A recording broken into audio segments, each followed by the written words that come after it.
Fala-se muito dos Cassini, fala-se muito de Halley, mas no fim das contas, Lacaille, que foi mais do que apenas um assistente, fez bastante coisa. Ele, no entanto, acaba ficando um pouco fora dos principais holofotes. Então, os marcianos são tão conhecidos quanto os venusianos, os jupiterianos, todos são tão conhecidos uns quanto os outros, e Einstein percebe que cometeu um pequeno erro de cálculo. Então, no final das contas, ainda bem que existem outros eclipses. Não podemos observá-los porque teríamos encontrado algo que não estava correto. Olá e bem-vindo a este novo programa. Hoje vamos poder falar de astronomia, mas também focar nos homens, nos cientistas que estão por trás e em seus destinos, às vezes incríveis, às vezes inusitados. Para responder a todas as nossas perguntas, Yael Nazé é nossa convidada hoje. Olá! Então, estamos recebendo você aqui também para falar sobre o seu livro. Então, há um livro que vai ser lançado, a gente fala um pouco mais sobre ele na entrevista, mas onde você aborda essas questões e esses destinos que são um pouco inusitados, um pouco fabulosos. Então, vamos falar de astronomia, da origem da astronomia. A primeira pergunta que me vem à cabeça é: por que começamos a olhar para o céu? O que nos levou, na verdade, a usar o céu? Na verdade, o céu pode ser muito útil. E digamos que assim que começamos a olhar para o céu, percebemos que ele vai permitir delimitar o tempo e o espaço. O tempo é marcado pelo retorno do Sol, formando um dia. Para que ele volte igual no mesmo momento, é preciso esperar um ano. E assim, temos as estações do ano, temos os meses, obviamente, com a Lua, e tudo isso permite, claro, organizar a vida. Então, já entre os povos nômades, obviamente, e para os sedentários, para prever as colheitas e assim prever os impostos que vêm junto. Então é isso, vamos organizar a vida graças a isso, graças a esses calendários que são baseados no céu. E aí, obviamente, temos a questão da orientação no espaço, porque, como sabemos, aqui, quando olhamos para o céu, vemos as estrelas girando ao redor da estrela polar. A gente sabe que isso indica a direção do norte. Consequentemente, do lado oposto, temos o sul e também temos o leste e o oeste. Então, isso permite, obviamente, se orientar com os pontos cardeais. E então, a altura da estrela polar vai permitir determinar a latitude do local. E aí, começamos a ser um pouco mais precisos e conseguimos viajar com mais facilidade. E então, obviamente, temos coisas realmente muito práticas ou úteis que fazem com que a gente se interesse pelo céu. E depois tem todo o resto, porque o céu ou as estrelas nascem todos os dias. Então existe um lado de imortalidade que está por trás disso. Tem o fato de que elas brilham, sendo que, bom, a gente já sabe há muito tempo tentando fazer fogo, que não é tão simples assim brilhar. E depois tem também esse lado que está acima. Então isso pode parecer um pouco estranho para nós, mas na época, nos pensamentos antigos, o fato de o céu estar acima significava uma certa dominação sobre a terra e, portanto, sobre nós. E então, muito rapidamente, vamos divinizar partes do céu ou objetos do céu em todo o mundo. Isso não é típico de um lugar em particular. E então, vamos acabar tendo um lado prático e um lado mais religioso, mais espiritual, que vão estar associados. Interesse pelo céu? Sempre há curiosos querendo saber o que está acontecendo lá e ao que isso corresponde. Ok, então, entre aqueles que se orientam pelo céu, havia também em grande parte os marinheiros, os navegadores. Como é que podemos usar o céu e as estrelas para se orientar na Terra numa época em que ainda não existia GPS? Então, usamos o céu para nos orientar por muito tempo, porque justamente sem GPS era só isso que tínhamos. Então, se a gente pegar a Polinésia, só existe uma palavra, na verdade. Não tem uma palavra para marinheiro, não tem uma palavra para astrônomo. A mesma palavra é usada porque o navegador precisa ser astrônomo para se orientar. Então, olhem para o céu. A primeira coisa para nós é bem simples. Nós temos a sorte de ter, obviamente, uma estrela bem perto do polo. E então é isso. A gente localiza facilmente a estrela polar, porque além disso, bom, temos a ponta da Cantur, o que permite apontá-la. Então estamos no hemisfério norte. É bem sortudo quando se tem sorte. E então a gente vê logo que, se formos mais ao norte do que estamos, em direção ao Polo Norte, a estrela polar vai subir no céu. Se a gente for mais em direção ao Equador, a estrela polar vai descer. Então, realmente, o céu indica em que latitude você está. E então isso já vai te permitir ter uma ideia para se orientar. Agora, obviamente, ainda falta a outra coordenada, né, a longitude. Isso foi muito mais complicado de obter. Quero dizer que por muito tempo a gente fez, bem, tentava ficar na latitude certa e então procurava. E também tentamos usar o céu para encontrar a longitude, observando, por exemplo, eclipses, eclipses da Lua, ou então eclipses dos satélites de Júpiter por Júpiter. E tentávamos, sabíamos a que horas isso deveria acontecer. Bem, em Londres, em Paris, E então sabíamos a hora local em que observávamos isso do navio. Aí dizíamos: pronto, então estamos em tal longitude. Então, vamos tentar usar mesmo assim os astros para encontrar a longitude. Mas é preciso admitir que isso foi complicado por muito tempo e que, no fim das contas, o problema foi resolvido com relógios precisos e não com o céu. Certo, mas é verdade que havia muitas civilizações diferentes que usavam o céu para prever coisas, como os maias, que previam esses eclipses. Como eles conseguiam prever esses eclipses? Porque no céu existem muitas regularidades. E então, quando você observa, por exemplo, as temporadas de eclipse, elas acontecem mais ou menos a cada 6 meses. E então você tem, obviamente, o eclipse do Sol, que só diz respeito a uma área bem pequena, mas o eclipse da Lua é mais fácil de ver, ele vai abranger uma área maior na Terra. Então, para prever os eclipses da Lua é mais simples, né? Durante uma vida humana, a gente vai ver um certo número deles. Aos poucos percebemos e entendemos a regularidade de 6 meses. Foi isso que fizeram. Para os maias, os ciclos eram muito importantes. Então, encontrar ciclos no céu era realmente algo que era muito importante para eles. E então eles observaram por muito tempo até finalmente chegarem a modelos aritméticos, nada geométricos, mas simplesmente aritméticos, que permitiam a eles prever eclipses, prever quando Vênus voltaria como estrela da manhã ou como estrela da tarde, etc, etc. Aqui, vou avançar um pouco no tempo, porque eu vou chegar a 1572 para falar sobre o aparecimento de uma estrela que foi observado por Tycho Brahe. Na época, pensava-se que era uma estrela que havia aparecido. Podemos voltar um pouco a ler esse personagem e sobre o que o levou, na verdade, a fazer isso? Então Tycho Brahe é uma pessoa extremamente peculiar. Então ele é um nobre dinamarquês que vai levar uma vida de nobre, digamos, bastante clássica para a sua época. Então, uma vida feita de grandes banquetes, de networking com o rei e com as pessoas, claro, e também de duelos. Aliás, ele perderá parte do nariz em um duelo. Então ele vai ter, quero dizer, alguns golpes. Ao redor dele, por exemplo, ele vai ter um louco do astrônomo, porque não é de fio e de parede, mas ele vai ter um louco do astrônomo no seu castelo de Uraniborg. Então é isso, ele vai ter realmente uma vida de nobre bem clássica para sua época. Mas ao mesmo tempo é alguém que gosta muito de astronomia e também de alquimia. E então ele vai tentar compreender o universo por esses dois caminhos. E então ele vai conseguir convencer o rei a lhe confiar uma ilha e a financiar instrumentos para ele. Então, olha, isso não é pouca coisa como investimento. Considera-se que na época era mais ou menos o mesmo investimento que o governo americano fez no programa Apollo. Então, isso te dá uma ideia do investimento que foi feito pela Dinamarca naquela época. Alguns por cento do PIB dinamarquês da época. E aí ele vai observar o céu durante várias décadas e fazer observações extremamente precisas. Então, além dessas observações de estrelas e planetas extremamente precisas, há realmente duas grandes coisas que ele vai observar. Então, tem essa famosa nova. Então, na época, na verdade, a concepção era que tudo o que está abaixo da Lua pode mudar. É o que está na Terra. A gente vê que na Terra as coisas mudam, mas tudo o que está além deve permanecer imutável, perfeito, etc.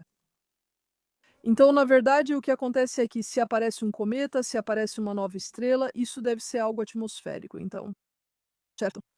Mas então, obviamente, se for atmosférico e começarmos a observar o objeto, vamos conseguir triangular. Ou seja, se você olhar seu polegar com um olho e depois com o outro, verá que ele se move. Se estiver perto, ele se move bastante. E então, Tycho Brahe, o que ele faz? Ele vê essa nova estrela, essa nova, como a chamamos, ele pensa, vou olhar onde ela está. E ele percebe muito bem que não, ela não está tão perto assim. Ele vai fazer isso de novo com um cometa 5 anos depois e mostrar que o objeto continua distante. Então, se eles estão longe, isso significa que a ideia de um universo que não se move não funciona. E pior, o cometa, ele se move. Obviamente, a gente vê ele se movendo entre as estrelas. E então, pelo trajeto que ela faz, ela deveria quebrar aquelas famosas grandes esferas onde os planetas deveriam estar. Então, ele vai literalmente quebrar o modelo de Aristóteles, aquelas magníficas esferas celestes que abrigavam os astros, e então acabamos com um universo onde as coisas mudam. Podemos ter novas estrelas. Então, ele imagina naquela época que elas nascem em algum lugar entre as primeiras estrelas e o sistema solar, numa zona meio intermediária. Mas então, claro, tivemos que revisar os modelos. Mas ele realmente vai direto ao ponto ao dizer: olha, esse modelo antigo, onde nada muda, onde temos esferas, podemos esquecer. Certo, porque aqui, afinal de contas, estamos em 1572. Então, naquela época, ainda se pensava nesse modelo de esferas sobre as quais as estrelas eram projetadas. Sim, sim, exatamente. Se você pegar Kepler, então Kepler que vai usar, aliás, os dados de Tycho Brahe para novamente modificar completamente a forma como vemos o universo. Bem, o próprio Kepler vai colocar as coisas em esferas ou em sólidos pitagóricos que estão encaixados com esferas entre eles. Mas então ele também imagina esse tipo de coisa. Então não se deve pensar que esse modelo foi abandonado imediatamente. Ele ainda vai perdurar por um certo tempo. E como? O fato de até mesmo colocarem o Sol no centro do sistema não muda o fato de que os planetas continuavam em esferas. Então, essa ideia vai persistir por muito tempo. E é realmente Tycho Brahe quem diz: bom, pessoal, vamos eliminar essa coisa. Aqui falamos de um primeiro explorador. É nessa época que os exploradores percorriam um pouco o mundo para poder multiplicar essas explorações? Então, Na verdade, no começo, os astrônomos observavam de casa. Eles ficavam tranquilos em casa e não se mexiam muito. No máximo, como dissemos com Tycho Brahe, eles se instalavam em uma ilha relativamente próxima, não tão distante. Então, na maior parte do tempo, os astrônomos, e isso vai durar por muito tempo, eles vão ficar em casa. Mas de vez em quando a gente ainda vai pensar, se mexer um pouco não seria tão ruim. E finalmente as primeiras grandes expedições, então, exceto se a gente considerar um exemplo antigo, que é Pitéias de Marsella, que fez, vamos dizer, a primeira grande expedição astronômica, exceto por ele, será preciso esperar pelos holandeses. Os holandeses inicialmente não querem de jeito nenhum fazer uma expedição astronômica. Eles planejam uma expedição para buscar especiarias. Então, é uma expedição comercial. Mas nesse comércio havia justamente um cara na Holanda que fazia globos, globos terrestres, globos celestes. E o problema é que, obviamente, para vender esses globos celestes, ele tinha que pagar uma espécie de direito autoral para usar os mapas. E ele não estava muito afim. Então, o que fazer? Ele precisava ter os próprios mapas dele. E principalmente quando a gente olha os globos dessa época, tem um buraco. O buraco fica ao redor do Polo Sul. No Polo Celeste Sul não havia constelação. Ele não se importava com o que pensavam os Aka ou os aborígenes. Então é isso. Havia um buraco nos mapas europeus nesse lugar. E ele disse: se eu mandar um cara com a expedição das especiarias, que vai começar a fazer observações, vai fazer o levantamento das estrelas do céu, eu vou poder terminar meu trabalho e ter eu mesma um globo inédito e vão me dar os direitos autorais. Para uma expedição comercial, teremos um comércio paralelo, não só de especiarias, mas também de astronomia. E é assim que vamos ter as primeiras constelações do Sul, que serão definidas pelos holandeses.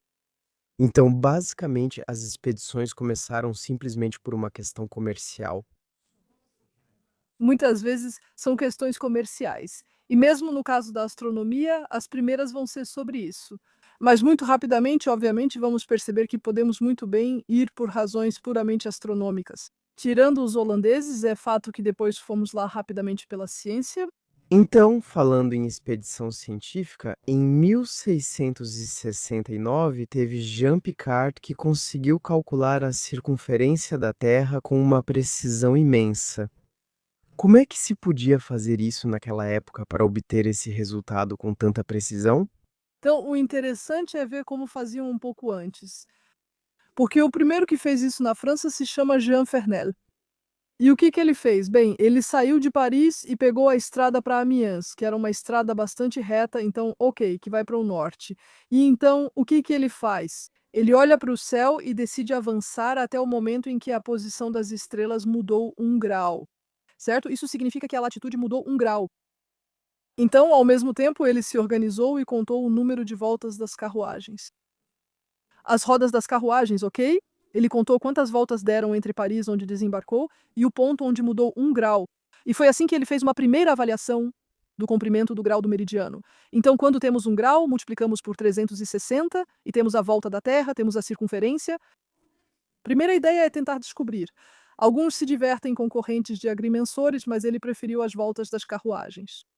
Então, um século depois, encontramos outra técnica, na verdade. E a outra técnica é usar triângulos. Por que triângulos? Se você conhece um lado e dois ângulos, o triângulo já está totalmente definido. E então a ideia vai ser encaixar triângulos e assim conseguir medir comprimentos muito maiores, obviamente, sem precisar contar o número de voltas das carruagens, sem precisar mover uma corrente que nunca é realmente quilométrica. Então vai ser multiplicar os triângulos. A primeira vez que vamos fazer isso é na Holanda, usando torres de igrejas, ao longo de toda a Holanda, de norte a sul.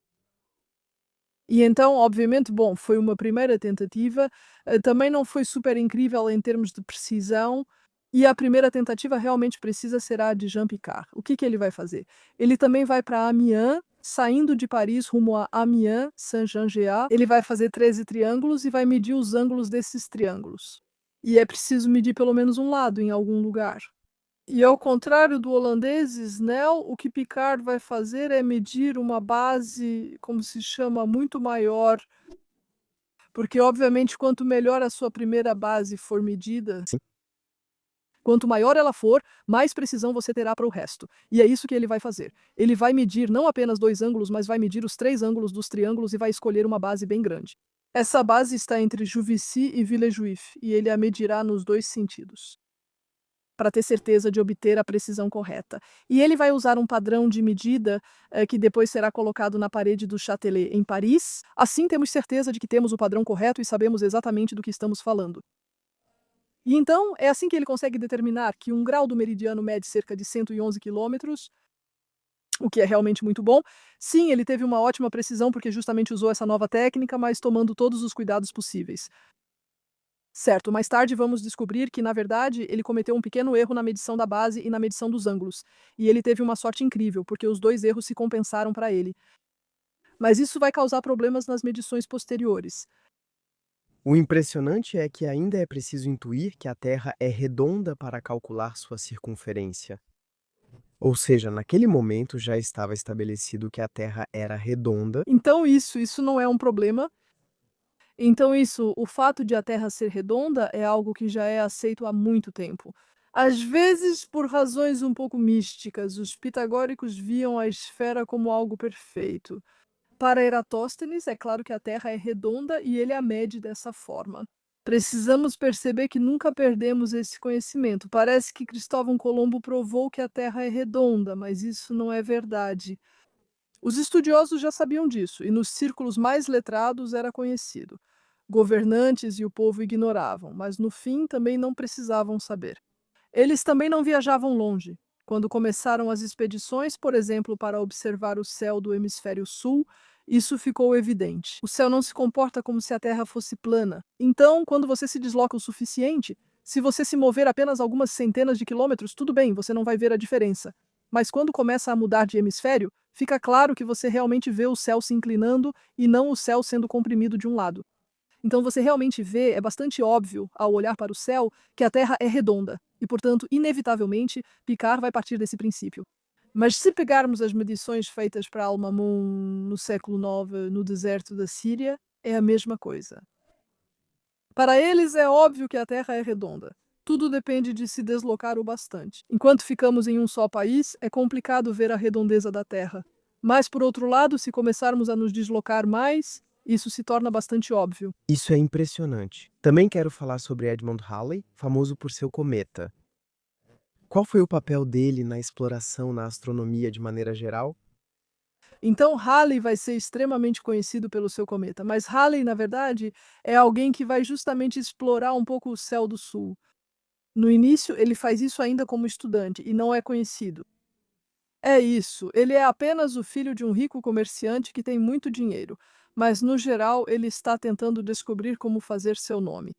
E ele percebe muito bem que tentar fazer um catálogo de estrelas não mais observando a olho nu como fazia Tycho Brahe, mas usando lunetas, já que na época elas existiam. Isso trará mais precisão e será melhor. Mas já há quem faça isso no hemisfério norte, como Cassini e Flamsteed. O hemisfério norte já está em andamento, então ele não se destacará nisso. No fim, no hemisfério sul, não tem ninguém fazendo isso. E então ele decide ir para Santa Helena justamente para fazer um catálogo do hemisfério sul. Ele embarca todo o equipamento, que é incrível. O pai lhe deu uma ótima verba, ele está com o equipamento de primeira linha. Ele escolheu Santa Helena por ser território britânico e ter boa reputação. Mas o problema é que quando ele chega lá, digamos que o tempo está um pouquinho pior do que o esperado. E então ele vai ficar um pouco impedido de fazer completamente o que queria. Mesmo assim, ele obviamente vai conseguir fazer uma parte do catálogo. Ele ainda vai fazer algumas coisas, mas não será tão incrível quanto ele pensava. Ainda assim, ele vai observar, por exemplo, Mercúrio passando na frente do Sol, o que lhe dará uma ideia. Uma ideia que será aplicada no século seguinte, que é observar os objetos que passam na frente do Sol, em particular Vênus, para tentar descobrir a distância, fazer a medição no sistema solar. Ao fazermos isso, medimos a distância entre Vênus e a Terra. Como todas as distâncias no sistema solar são relacionadas, ao conhecer uma, você tem todas as outras e a escala completa do sistema solar. Podemos voltar nisso? Se soubermos a distância de um planeta, saberemos a dos outros também. Pronto. Hã, como isso se traduz matematicamente? Então, essa é a terceira lei de Kepler, na verdade. Então, o que acontece é, de certa forma, é bem simples: é que tudo gira ao redor do Sol. E o Sol tem uma massa que é, obviamente, enormemente maior em relação à dos planetas.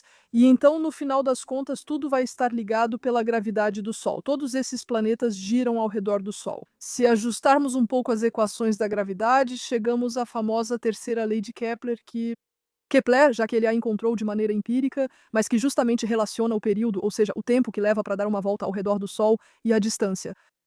E esse período, na verdade, a gente pode ver bem facilmente porque basta observar os planetas.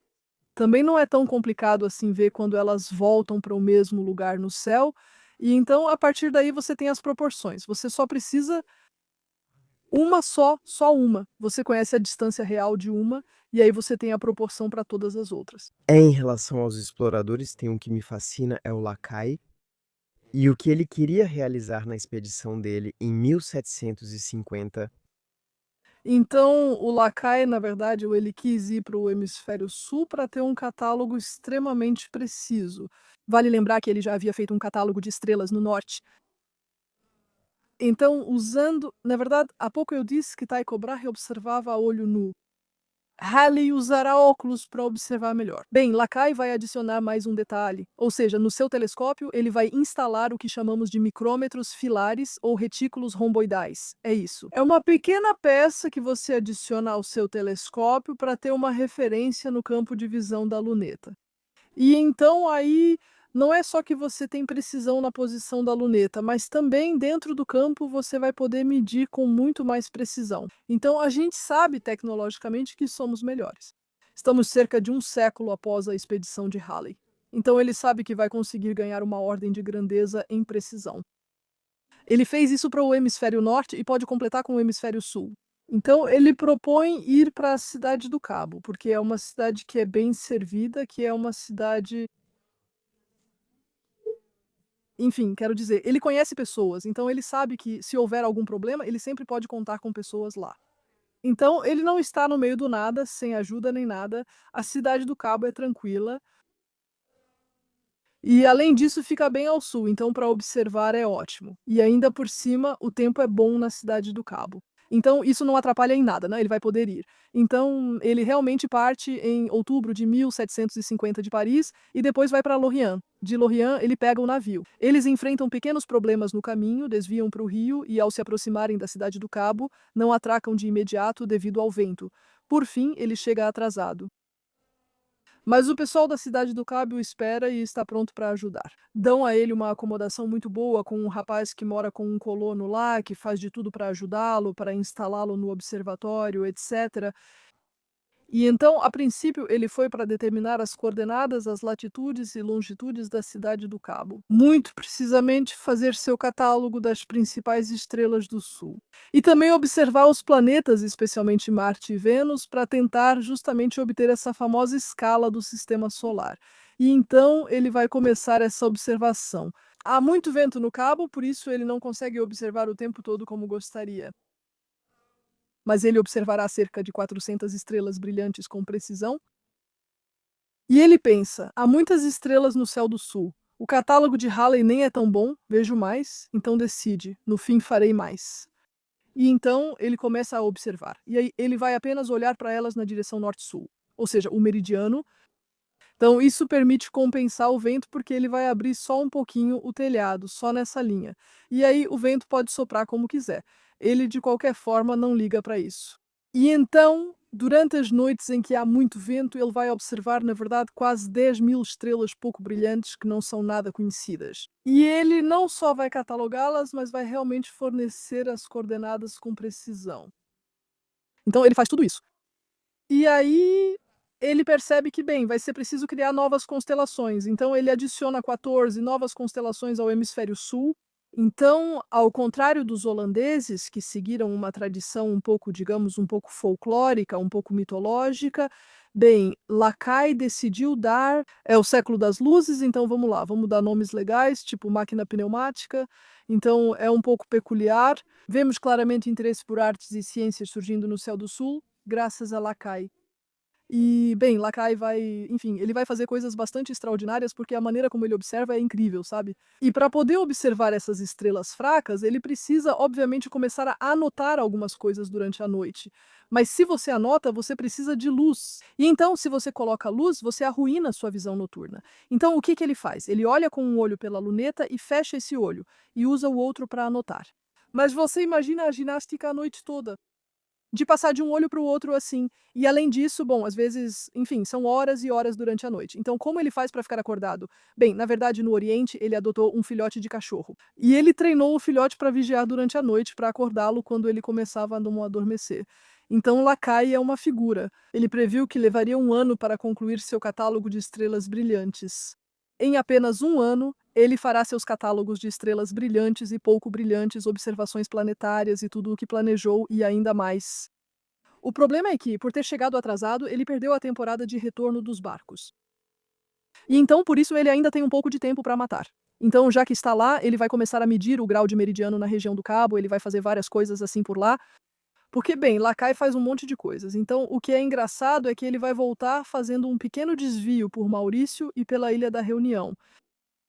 Então, ele volta em 1754. E então, o que é interessante, o que é engraçado, é que ele vai publicar uma parte dos seus resultados, mas não tudo, porque ele não vai ter tempo de fazer tudo. E então, o famoso catálogo com suas 10.000 estrelas do Sul, bem, são os ingleses que vão publicá-lo no século XIX, porque ninguém na França vai se dar ao trabalho de publicar o famoso catálogo. Sim, então sim, ainda assim, ele teve um papel bastante importante, na verdade. Viu, Lacaille vai fazer muita coisa, inclusive também para a medição da França, porque ele vai trabalhar com o Cassini 13 para remedir corretamente a França em todas as direções, norte-sul, leste-oeste, etc. Então Lacaille vai ser alguém que realmente, enfim, que fez muita coisa e que no final das contas. Hoje em dia fala-se muito pouco sobre Lacaille. Fala-se muito sobre Cassini, fala-se muito sobre Halley, mas no fim das contas Lacaille, que foi mais do que apenas um ajudante, ele fez bastante coisa também. Ele acaba um pouco fora dos holofotes, o que é uma pena, pois realmente é uma figura. É bem engraçado quando a gente vê o jeito dele de falar e de trabalhar, era realmente algo impressionante. Ele continuou, então, as pesquisas dele depois que voltou? Então, sim, ele tentou publicar. Ele publicou uma parte dos catálogos dele, mas não tudo, porque simplesmente ele faleceu, na verdade, pouco tempo depois de ter voltado. Então, veja, não foram só alguns meses, foram vários anos, mas quero dizer, leva tempo para colocar tudo isso em ordem. E então, infelizmente, com tudo o que ele tinha para fazer, ele simplesmente não teve tempo de cuidar disso ele mesmo. Certo. E isso teve um impacto depois nas pesquisas que ele fez? Outros cientistas usaram? Com certeza, né, a gente usou um pouco de tudo, seja os catálogos estelares ou também essa questão do grau do meridiano, porque justamente o grau do meridiano dele era um pouco estranho. E isso fazia com que, se estivesse certo, a Terra teria mais o formato de uma pera, um pouco achatada no sul, então era meio estranho. E na verdade a gente entendeu depois que era um problema de desvio do pêndulo causado por montanhas, na verdade, que não estavam muito longe. E então a gente percebeu que havia problemas, problemas nos quais a gente não tinha necessariamente pensado ao medir esses graus do meridiano e, portanto, isso vai ajudar também a melhorar as medições daqui para frente. Certo, porque o fato de terem montanhas não muito distantes, isso acabou. Desparafuse o prumo. E como é com o prumo que você tem a vertical e média orientação do céu, isso acaba enganando, na verdade, sua medição do céu, de saber quantos graus você avançou. Ok, isso é chato. Então, o local de observação é importante. Ah, isso é importante. Com certeza. Vamos dar uma olhada nisso um pouco mais tarde no local. Outro explorador que me intriga é o Guillaume Le Gentil.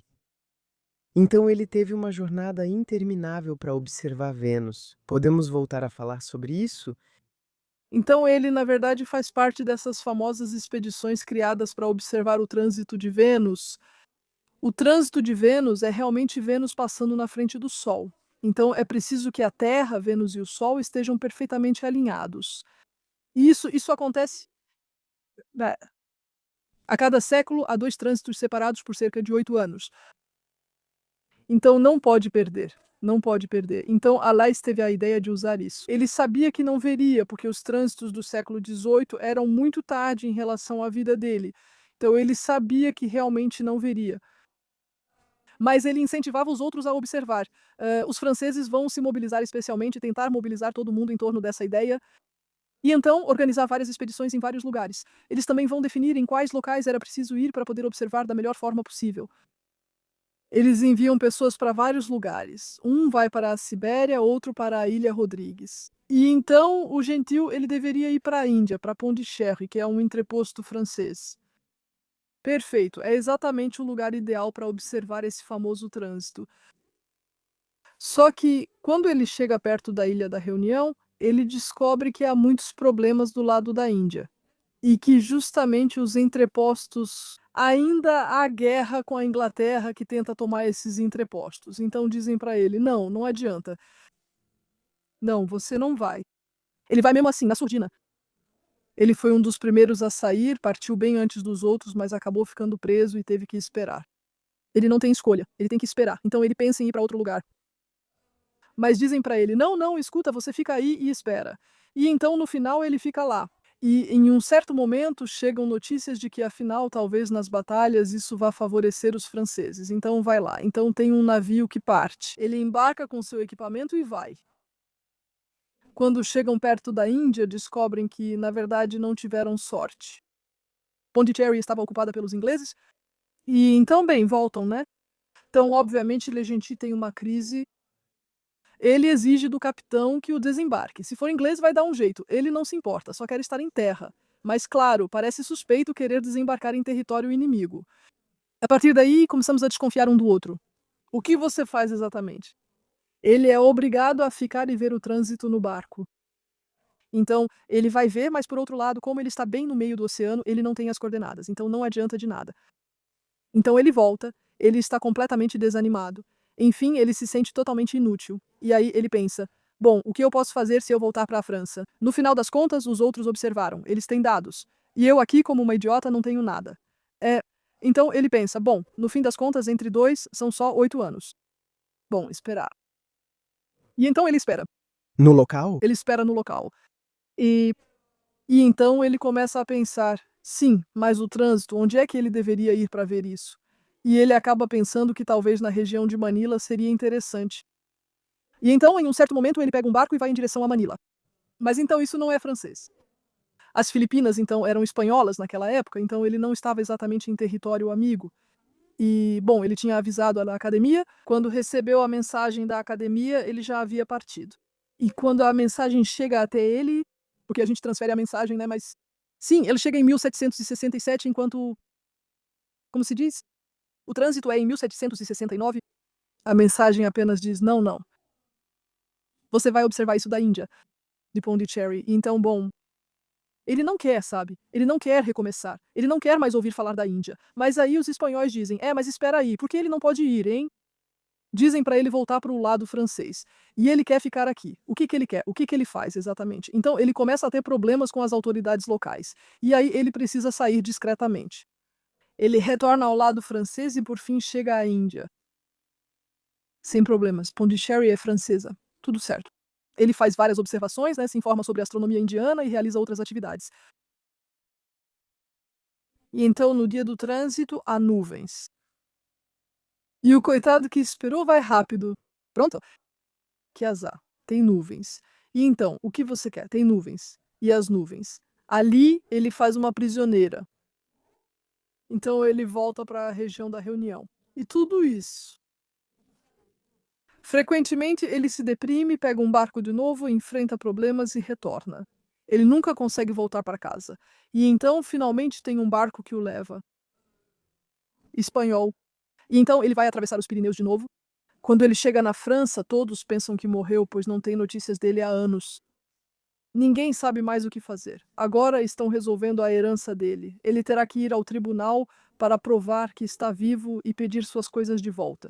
Então vai ser um pouco complicado. Mas enfim, ele ficou fora por mais de 10 anos. Naquela época, as expedições da CAI duravam 3 anos e meio fora. Ligenti ficou fora mais de 10 anos. Essas expedições duravam anos. Então não é só eu pego o avião, volto em uma semana. Não, não, não.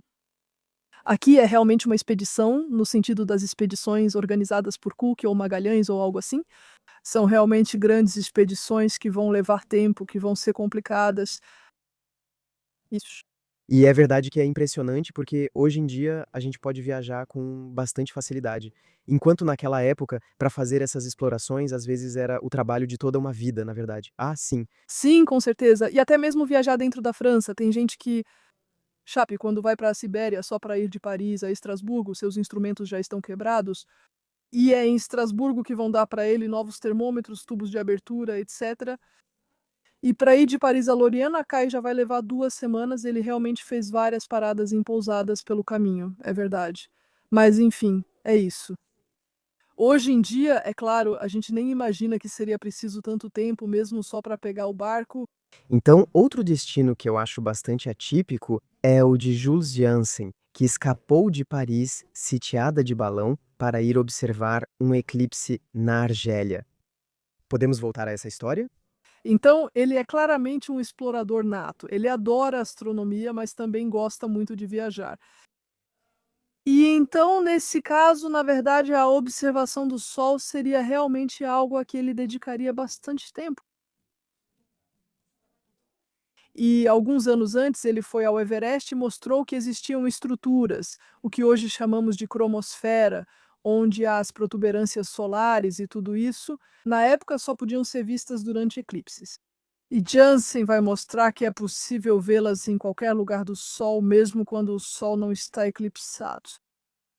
E isso é uma técnica um pouco especial, onde você vai filtrar a luz solar para manter apenas a luz que vem dessas protuberâncias, dessas erupções. Então é uma técnica nova. Ele é meio que um especialista nisso junto com Lockyer. Realmente, ele conhece bem o Sol, então ele tenta ir a cada eclipse para observar um pouco mais a coroa solar e esse tipo de coisa. E, para azar dele, em 1870, obviamente, é a guerra, e ele fica preso em Paris. Então, durante esse tempo, vai surgir a questão da negociação com os alemães para tentar conseguir um salvo-conduto para ele. Enquanto isso, né, ao surgirem boatos de que ele pretende ver o eclipse na Argélia, entregam-lhe mensagens para Gambetta. Ele se vê em dificuldade pensando se conseguir um salvo-conduto alemão é por causa da ciência. E aí, eu ainda tenho mensagens para o governo francês, para o ministro da Guerra, é um pouco delicado. Então, ele decide partir de balão para não ter que usar o salvo-conduto por motivos científicos, porque ele tem mensagens secretas para transmitir. Ele vai pegar o balão, sair de Paris, transmitir as mensagens e seguir para a Argélia. No balão, conseguiu levar 160 quilos de equipamento. Então, não é muita coisa, mas já é bastante. Sim, especialmente para um balão de ar quente, era bonito, exatamente.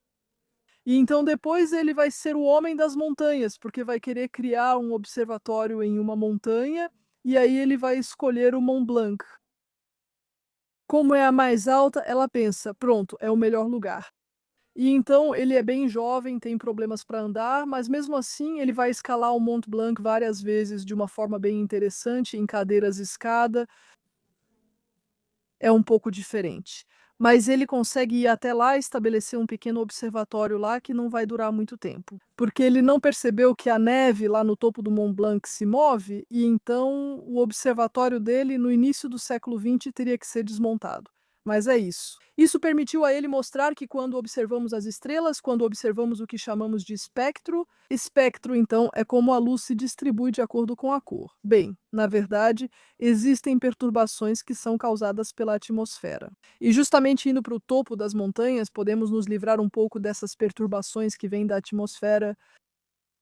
Certo, então, para continuar um pouco nesse tema das dificuldades para observar, eu gostaria de fazer um parêntese sobre Schiaparelli e os canais de Marte. E é verdade que isso alimentou muito o imaginário, e aliás, até hoje ainda ouvimos falar sobre isso. Então, como é que é isso? Primeiro, podemos relembrar um pouco o contexto e como está essa questão hoje em dia. Na verdade, estamos no século XIX, e nesse século temos o que chamamos de pluralidade dos mundos, que é algo generalizado, né? Ou seja, basicamente todos os planetas são povoados, às vezes até o Sol. Então é isso. Então, os marcianos são tão conhecidos quanto os venusianos, os jupiterianos, enfim, todos eles são igualmente conhecidos. Curiosamente, hoje em dia, a gente conhece principalmente os marcianos, e isso é por causa dessa história dos canais. Na verdade, aconteceu que em 1877 houve uma grande oposição de Marte, então era um momento em que se podia ver Marte particularmente bem, e por isso todo mundo queria tentar observar. E o que aconteceu, o que ele quis fazer foi um mapa de Marte. Ele teria tido um atlas com o nome dele. E então ele começa a observar e bom, ele vai reutilizar um pouco o mesmo vocabulário que usou na Lua. Então as áreas escuras ele vai chamar de mares e as áreas claras de continentes. O problema é que Marte tem muitas áreas intermediárias, então nos mapas dele, especialmente os primeiros ainda são bastante naturais, digamos assim, ele vai usar o termo canale.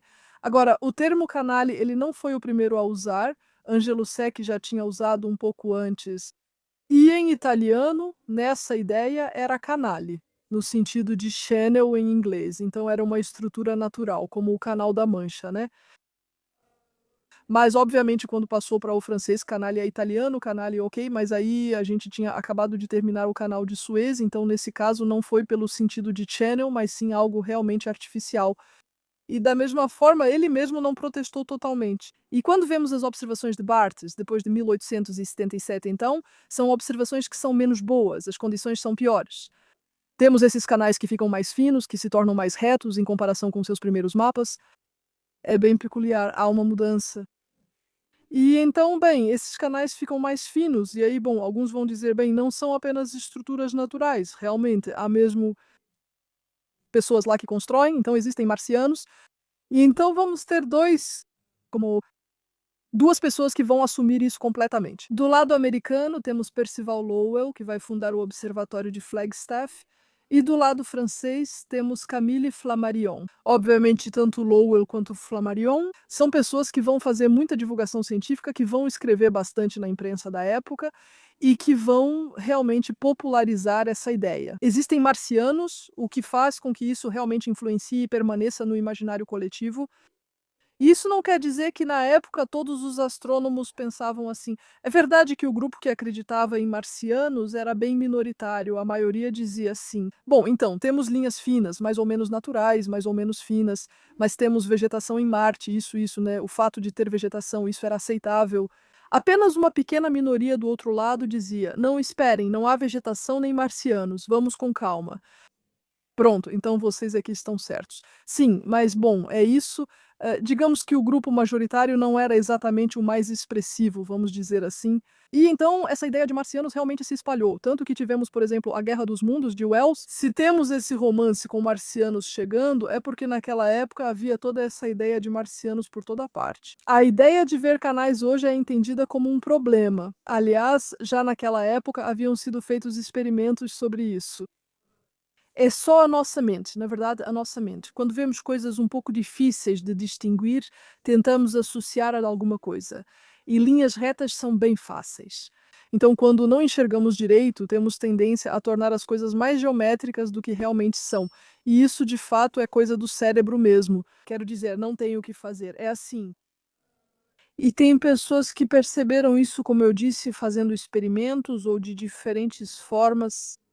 ah, com diferentes instrumentos, diferentes ampliações, e que perceberam que, olha, se eu olho aqui tenho a impressão de ver linhas e depois se eu olho melhor a linha desapareceu. Muitas pessoas perceberam isso, especialmente Antoniade aqui em Paris. Mas então o que eles viam estruturas, mas elas não eram retas. Era a mente deles que foi transformando isso aos poucos. E a gente vê claramente, até mesmo no próprio Schiaparelli, que vai ficando cada vez mais reto com o passar do tempo, de tanto se convencer disso, então, é realmente a força da mente Na verdade, isso corresponde bem a áreas como vales marineres e outras identificadas em Marte na época. Mas então elas não são canais no sentido do canal de Suez, sabe? Isso também é algo que eu acho interessante. Dans cette histoire, c'est des fois la capacidade de projetar um imaginário e, assim, mudar a interpretação, na verdade, que a gente faz às vezes da observação por causa das crenças que temos no momento em que fazemos a observação. Isso vale para tudo, né? Interpretamos conforme nosso conhecimento e contexto. O interessante da ciência é que ela se autocorrige e, com o tempo, percebemos os problemas.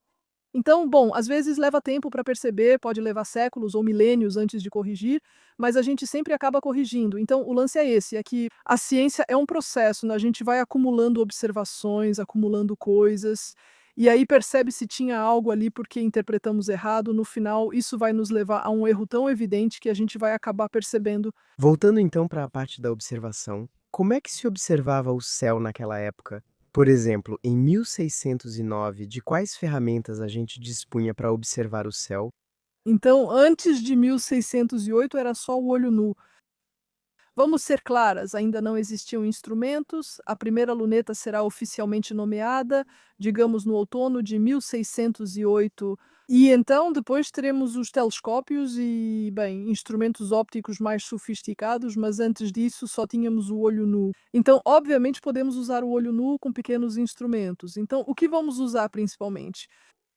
Isso é o que chamamos de sextantes ou quadrantes. Se você já usou transferidores na infância, no ensino fundamental, em que unidade os ângulos eram medidos? Basicamente é isso, mas em vez de ter 180 graus, você tem ou 60 graus para o sextante ou 90 graus para o quadrante, um quarto de círculo ou um sexto de círculo. E, obviamente, aquele que você usou no ensino fundamental não era muito grande, mas aqui daí eles vão usar uns versões um pouco maiores. Então, eles vão ter sextantes com quadrantes que têm 1 metro, 2 metros, 3 metros, esse tipo de tamanho. Podemos ir mais longe, temos o Observatório de Ulugh Beg, em Samarcanda, onde lá o sextante tinha um raio de 40 metros. Então, podemos chegar até esse tamanho, é isso. Então, a observação vai ser feita principalmente assim. Então, quanto maior for, mais isso vai permitir ganhar precisão, mas no final, ainda é sempre o olho que vai limitar. Então, bem, Tycho Brahe vai fazer observações que serão as mais precisas que se pode fazer a olho nu, mas ele ainda vai estar sempre limitado pelo próprio olho. Então, depois também podemos usar uma esfera armilar. Esfera armilar é basicamente. Armilar significa anéis, então são grupos de anéis que vão reproduzir o equador, alguns meridianos, e aí você pode adaptar nessas esferas armilares tubos de mira que vão permitir que você aponte para diferentes objetos, e assim, diretamente você tem as coordenadas. Para o viajante vai preferir usar astrolábios, porque o astrolábio é como um pequeno organizador analógico, é maravilhoso, mas não são instrumentos para fazer pesquisa astronômica. É realmente mais para o viajante, para se orientar, para saber onde está, para saber que horas são, para saber em que direção deve ir, esse tipo de coisa. Aqui temos astrolábios, instrumentos típicos de 10 a 30 centímetros de diâmetro, portanto não são grandes. Então, isso não vai permitir fazer pesquisas, mas permite de maneira muito prática que os astrônomos, marinheiros e viajantes se orientem. Então, será o instrumento de viagem, o astrolábio. Certo, é uma espécie de canivete suíço, mas menos preciso. Isso mesmo, mas que é suficiente para poder. Totalmente suficiente para o viajante, mas não o bastante para fazer pesquisa astronômica precisa.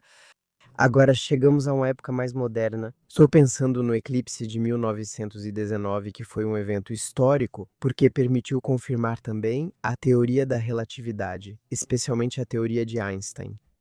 Podemos voltar a esse episódio? Por que que ele foi tão importante? Na verdade, é uma história que começa em 1911, quando Einstein, trabalhando nessas coisas, percebe que veja só, a luz pode ser desviada por uma massa. Então, eles não percebem que, na verdade, já tinha gente que pensou nisso alguns séculos antes, dentro das teorias de Newton. Naquela época, acreditava-se que a luz era feita de partículas com massa. Assim, ao passar perto de um objeto massivo, seria desviada, o que fazia sentido. Na época de Einstein, já se pensava na luz como uma onda, então, claro, sem massa, e aí não era tão óbvio assim. Mas aí Einstein pensou: bem, na minha teoria, sim, sim, há um desvio. Então, pensar que a luz, se por exemplo eu olho para as estrelas, ok, elas estão em um lugar, se eu coloco uma massa entre as duas, bem, ela vai ser desviada. Onde encontrar uma grande massa no sistema solar? O Sol funciona bem. O problema é que, obviamente, se o Sol está lá bem, a gente não vê as estrelas. A única forma de observar a coisa com o Sol presente é durante um eclipse. Então Einstein pensa: para o pessoal, o que precisa ser feito é observar as áreas do céu durante um eclipse. E depois, quando o Sol não estiver lá e comparar as posições, vai haver um desvio. E então ele tenta motivá-los. Ele, como teórico, não faz a observação e tenta motivar astrônomos, acaba encontrando um na Alemanha disposto a realizá-la. Então o cara vai em 1912, mas não teve sorte, estava nublado. Depois ele volta em 1914, em agosto de 1914. A época certa? Que azar, ele é alemão, acaba na Ucrânia e então é expulso, obviamente. Então não foi possível observar o eclipse, que azar. E aí, em 1915, Einstein percebe que cometeu um pequeno erro de cálculo. Então, no final das contas, ainda bem que existem outros eclipses, porque não conseguimos observar esses, né, senão teríamos encontrado algo que não estava correto. Na verdade, eles haviam encontrado o valor do desvio segundo as teorias de gravidade de Newton. Quando ele refaz os cálculos em 1915, percebe que isso deveria ser o dobro nas teorias da relatividade geral. Então, em 1915, tudo está certo, finalmente temos o valor correto. Mas o problema é que estamos em plena guerra. Eclipse ou não, paciência. Não há muito o que fazer, mesmo que em 1916 algumas medidas sejam tomadas. Não é, quer dizer, mesmo em 1918 também haverá algumas medições. Bom, gente, não, né? É a guerra, né? E aí os ingleses percebem que o eclipse de 1919 é particularmente favorável porque, na verdade, o Sol vai estar em Touro. Em Touro existe o aglomerado Íades, o que indica muitas estrelas. E então, obviamente, isso funciona melhor. Quanto mais estrelas tivermos, mais fusão vamos ter, melhor vai ser, obviamente. O problema é que, bem, a guerra ela ainda não acabou. Então, os astrônomos dizem, poxa, termina logo para a gente poder ir, né? Então, finalmente, em novembro, enfim, o armistício, tudo certo, vamos lá. Sim, vamos observar. Então, onde é que vamos observar? Porque o grande problema é que o eclipse principalmente acontece, ele é visível principalmente do Atlântico. Isso é chato. Aqui no Atlântico não vamos conseguir fazer as medições, então restam duas possibilidades: observá-lo, na verdade, no Brasil ou observá-lo perto das costas africanas. Porque no interior da África estamos em áreas onde é selva, não vai dar muito certo. Então restam as costas ou o Brasil e os ingleses não vão escolher. Eles vão organizar duas expedições em paralelo. Então a primeira que vai para lá é o Brasil. Ela vai ser. Barcos estão circulando finalmente. Eddington, que precisa ir para a Ilha do Príncipe, do lado africano, ficará preso na Madeira por alguns meses, pois ainda não há barcos de volta. Então ele terá que esperar sem saber se um barco virá. Mas um barco chega e ambos recebem muita ajuda para se instalar e montar seus instrumentos. Eles vão instalar os instrumentos de forma diferente. Em vez de mirar o céu, ficarão deitados no chão. A gente vai pensar, mas espera, se eles estão deitados, como vão fazer para observar? Na verdade, na frente dos instrumentos, vamos colocar um espelho que vai trazer a luz do céu para o instrumento que está deitado. Então, por que fazer desse jeito? Porque, na verdade, o problema é que uma luneta, um telescópio, quando queremos observar bem, ele precisa estar em uma montagem bem estável. Isso é, enfim, quero dizer, é preciso criar um observatório, praticamente. Então, para viajar, não é prático. Então, eles pensam, vamos deixá-los deitados. E aí, eles ficam estáveis. Eles realmente nada pode acontecer, é uma área bem estável. Vamos colocar um espelho que trará a luz do céu para eles. E então eles fazem isso de um lado e do outro. Então, no Brasil, eles têm dois instrumentos.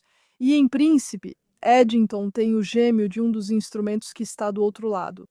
Eles observam o negócio de forma diferente, mas observam.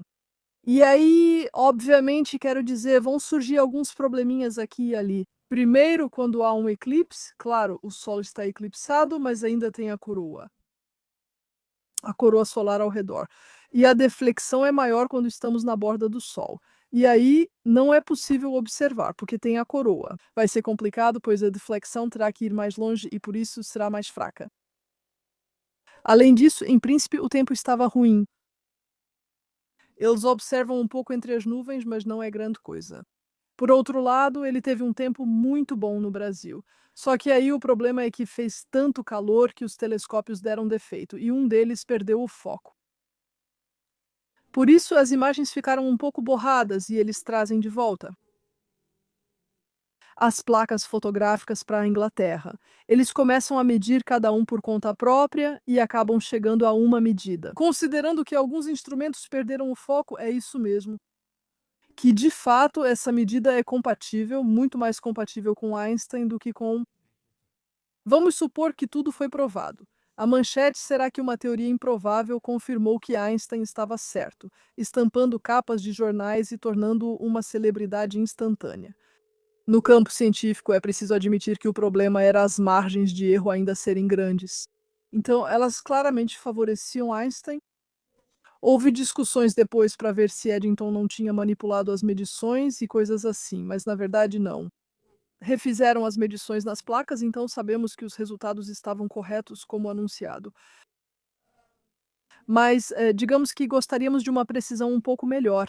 E isso, infelizmente, mesmo tentando melhorar a precisão com as equipes seguintes, nunca vamos conseguir. No final, vamos conseguir fazer isso usando a mesma técnica, mas utilizando ondas de rádio. Então, observamos os quasares, na verdade, quando o Sol está na frente ou quando o Sol não está. E aí, com os dados de rádio, vamos conseguir uma precisão muito grande. Mas digamos isso é marcante porque, na verdade, Einstein fez 3 previsões a partir dessas equações da relatividade geral. A primeira era, bem, dizia respeito à órbita de Mercúrio, mas de certa forma é uma previsão a posteriori porque era algo que já conhecíamos. A gente sempre pensa, o cara fez encaixar, né? Por isso havia uma dúvida filosófica sobre essa medição. Ah, e então essa é a primeira confirmação real da relatividade geral, algo que não tinha sido imaginado antes e que nesse caso foi realmente comprovado quando fizeram a medição. Então isso foi importante nesse sentido, mas foi só o começo das aventuras que continuam até hoje. Então, se a gente voltar para os dias de hoje,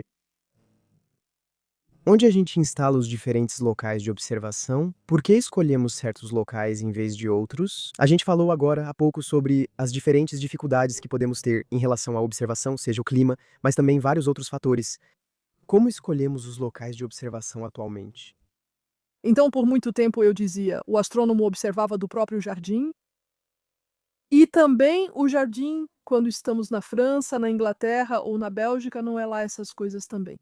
Muitas vezes está chovendo, né? Então, aos poucos, mas isso demorou bastante para acontecer, foi preciso esperar mesmo. A importância de um bom local só foi percebida na segunda metade do século XIX. E o que é um bom local? Um bom local precisa principalmente de um clima agradável, com noites claras e pouca neblina. Esse vai ser o primeiro critério, é realmente ter um bom clima. Então, depois, claro, hoje em dia vamos muito mais longe, vamos nos instalar em desertos ou no topo de montanhas ou em montanhas que são desertos. Por quê? Porque nesse nível a atmosfera vai ser muito mais calma, muito mais estável, e então as imagens, ao invés de serem um borrão grande, já vão ser algo um pouco menor. E também, se estivermos relativamente alto, vamos eliminar toda a camada abaixo e principalmente, por exemplo, uma camada de umidade. Então a gente vai ter justamente a assinatura da atmosfera que vai ser minimizada. Agora, isso é bom para várias coisas, mas há coisas que não podemos fazer a partir do solo terrestre. Porque, por exemplo, a atmosfera, mesmo quando estamos no topo de uma montanha, bloqueia os raios X. Se quiser observar em raios X, ultravioleta ou certas faixas do infravermelho, o ideal é ir para o espaço. E então, claro, você faz o seguinte: coloca seu telescópio no espaço, evitando a atmosfera. Então, depois, isso não quer dizer que seja simples, mas digamos é isso. Esse é o próximo passo. Poder observar uma gama mais ampla de cores, poder evitar a interferência da atmosfera. Ainda temos telescópios na Terra devido a outras complicações e porque muitas coisas podem ser feitas aqui. Quando precisamos de algo específico, colocamos telescópios no espaço. Ambos se complementam. E então, esses telescópios na Terra devem ser bem complicados de instalar, porque estamos falando das áreas mais áridas do planeta, desertos, montanhas e também de equipamentos de ponta. O desafio é transportar tudo até lá, por isso muitas vezes é necessário construir estradas. Então, isso não é novidade. Quando no início do século XX, George Hale quis instalar seus telescópios na Califórnia. Obviamente ele tinha olhado para o Monte Palomar, era bom, e o céu era ótimo no Monte Palomar, mas o Monte Palomar era praticamente inacessível. Então, né, o primeiro telescópio dele, tá, ele não colocou lá porque era complicado demais, eles teriam que subir com todo o equipamento nas costas de mulas, uma coisa de doido, e só depois é que fariam uma estrada. E aí, várias décadas depois, eles disseram: finalmente, o Monte Palomar, vamos tentar. E depois tentamos o Havaí, tentamos o Chile, então vai ser aos poucos. Mas claramente, em termos de logística, é extremamente complicado, porque é preciso construir as estradas, porque nas estradas há algumas imagens onde vemos os caminhões trazendo os telescópios. Espelhos de 8 metros no Chile, mas você imagina um espelho de 8 metros na sua mala, vamos dizer, numa estrada. Ocupa muito espaço, né? Então é complicado. É claro, não é fácil, tem que transportar de navio, transportar por estrada, tem que criar várias coisas no local e também, obviamente, ver como viver lá. Quando está no deserto com astrônomos e técnicos que não vivem ali, o refeitório é preciso trazer comida para vocês, mas às vezes também algo para beber. Então é isso, é toda uma logística que é complexa, mas que conseguimos fazer porque, veja, vale a pena do ponto de vista científico. A gente faz isso também para a Antártica, tem algumas observações que fazemos para a Antártica, não é simples, mas mesmo assim a gente faz.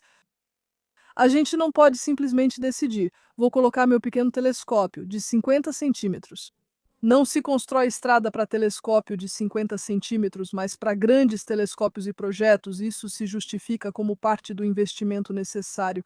Também tem uma pergunta que eu queria te fazer. Existe uma ou mais astrônomas que ilustram um pouco o papel das mulheres na pesquisa, pelo menos na astronomia? Tem várias. É difícil escolher uma só. As primeiras de que se tem registro, na verdade, é uma princesa mesopotâmica há mais de 4.000 anos. Há muito tempo as mulheres fazem astronomia. Com o passar do tempo, tivemos, por exemplo, a irmã de William Herschel, Caroline, que fez muitas coisas com o irmão. Aqui estamos no século XVIII. Tem, é claro, o que chamaram de harém de Harvard. Lá dentro tinha todo um grupo. Elas são extraordinárias. Eu, por exemplo, admiro muito a Anne Cannon, que vai medir uma quantidade enorme de estrelas, mais de 300.000, durante toda a sua vida. Isso é uma coisa de louco. Ela finalmente consegue seu cargo permanente, seu contrato fixo, ela consegue isso aos 75 anos e, ao mesmo tempo, ela ainda faz cookies para o pessoal. São pessoas incríveis. Tem muitas. Atualmente, é preciso perceber que na astronomia há bastante mulheres. Nós temos nos mestrados em astronomia, é meio a meio. Não é só algumas mulheres, realmente temos números bastante significativos. O problema vai ser a continuação da carreira, como em todas as carreiras muito exigentes. Aí é a sociedade ao redor que nem sempre acolhe facilmente esse tipo de coisa. No nível mundial, temos 22% de mulheres astrônomas nos cargos um pouco mais seniores. Me olha ali. A gente espera, já que no nível júnior tem muito mais, que com o tempo simplesmente isso vá mudar. Então, isso me permite fazer a transição para o livro que você escreveu, que já terá sido lançado quando a gente publicar o vídeo. Vamos deixar o link nos comentários para quem quiser ver. Nesse livro, você retoma algumas histórias, inclusive algumas das quais a gente acabou de falar, mas fala ainda mais sobre a história da astronomia. Pode falar um pouco sobre esse livro? O objetivo do livro é refletir o seguinte: o astrônomo tende a ficar em casa e a gente não vê isso como uma profissão especialmente perigosa. Não é como ser bombeiro ou estar no exército. A astronomia era relativamente tranquila. Na verdade, não. Houve vários casos em que o astrônomo precisou se deslocar, e isso nem sempre foi fácil. A ideia era pegar descobertas importantes e entender um pouco por que foi preciso se deslocar e como isso aconteceu. Às vezes as coisas não acontecem muito bem, mas no final, apesar de tudo o que aconteceu, apesar das dificuldades encontradas, apesar da adversidade, chegou-se até a perder uma boa parte da expedição ao longo da viagem. Mas no final, ainda assim conseguimos esses dados, ainda assim conseguimos avançar, ainda assim conseguimos fazer o que queríamos em termos científicos. A gente vê muito claramente essa abnegação. No final das contas, mesmo que eu não esteja lá, não tem problema. O importante é que os dados que eu coletei cheguem onde eles precisam chegar. E então isso gera histórias que podem ser engraçadas, que podem ser dramáticas, que podem ser um pouco de tudo, realmente sobre todos os assuntos, porque a gente se deslocou por vários motivos diferentes. Para medir a Terra, para medir o sistema solar, para ver partes do céu que a gente não conhecia, para ir observar melhor, para ver onde caíram grandes meteoritos, para provar que a relatividade geral era verdadeira. Enfim, a gente realmente fez expedições por vários motivos diferentes. Era justificado, mas não era simples. E então eu acho que isso dá um aspecto um pouco diferente do astrônomo na sua torre de marfim, fazendo seus cálculos no seu pequeno quadro ou na sua folhinha. Então eram também verdadeiras aventureiras, Eram exploradores de verdade. com certeza. Muito obrigado. Então, vamos colocar o livro na descrição para todos que quiserem ler, e serão muitos, disso eu tenho certeza. De qualquer forma, muito obrigado, Yael, por essa entrevista que foi extremamente interessante. Obrigada a você.